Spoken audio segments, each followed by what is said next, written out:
Welcome back, everybody. Overnight, Israel announced it will allow Egypt to deliver limited humanitarian aid to the Gaza Strip. A series of trucks will be delivering water, food, and other supplies. Meanwhile, President Biden is set to address the nation tonight to discuss the Israel-Hamas war.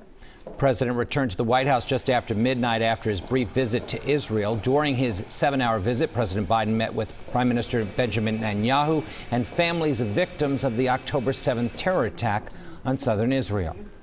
Like the United States, you don't live by the rules of terrorists. You live by the rule of law. When conflicts flare, you live by the law of wars.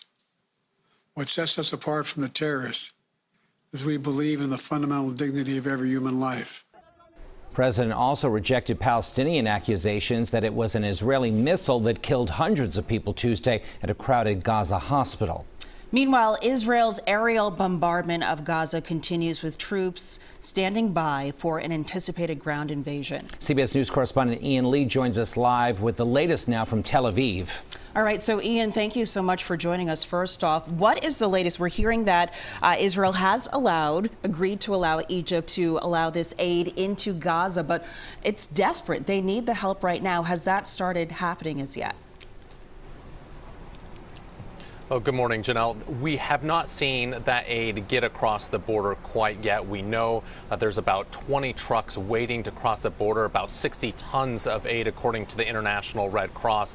The United States has said, President Biden has said that border crossing will be open. He's worked with the Israelis, the Egyptians. The Israelis said they're going to allow it to go through as long as that aid doesn't get to Hamas.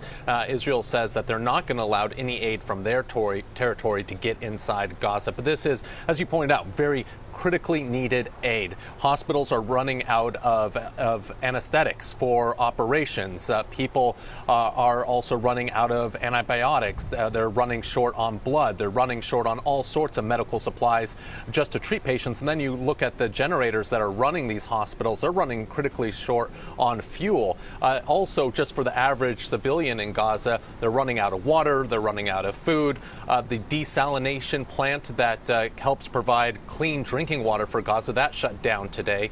So it is a desperate situation there, and so that border crossing with Egypt just can't open up soon enough. Ian, what's the latest on the fighting along the northern border? Can you tell us about the U.S. presence in that area? Yeah, Jim, we are seeing more fighting up along that border. Even today, we hear that mortars and guided missiles have been shot into Israel from Lebanon. Israel has been responding. There's a low-level conflict up there right now. Really hasn't escalated too much, even though people are dying on both sides and there's fighting on both sides. It doesn't seem like neither side at the moment wants it to escalate to a full-blown conflict. It would make Gaza really look like a sideshow if Hezbollah were to commit its full forces to a fight up there.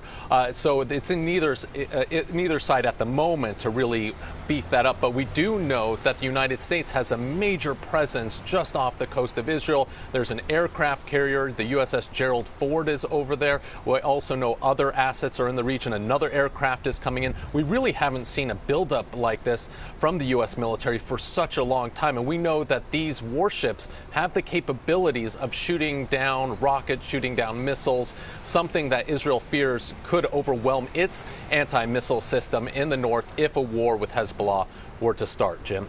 CBS correspondent Ian Lee reporting live right now from Tel Aviv. Thank you, Ian. Stay safe out there.